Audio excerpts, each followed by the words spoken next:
Ring road सुनावणीला शेतकरी महिलांचा विरोध, जिल्हा नियोजन भवनात ठिय्या आंदोलन।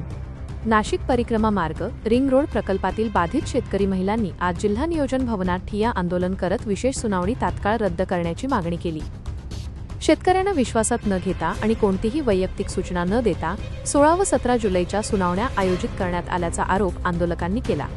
महिलांनी जिल्हाधिकारी आयुष प्रसाद यांची भेट घेण्याचा प्रयत्न केला, मात्र भेट न मिळाल्याने त्यांनी घेराव आंदोलन केले।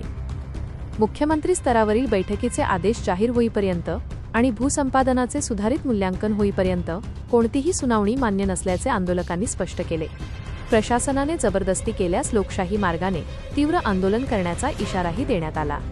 नाशिक तेज वृत्तसेवा मुख्य संपादक सुदाम हळदे, नाशिक।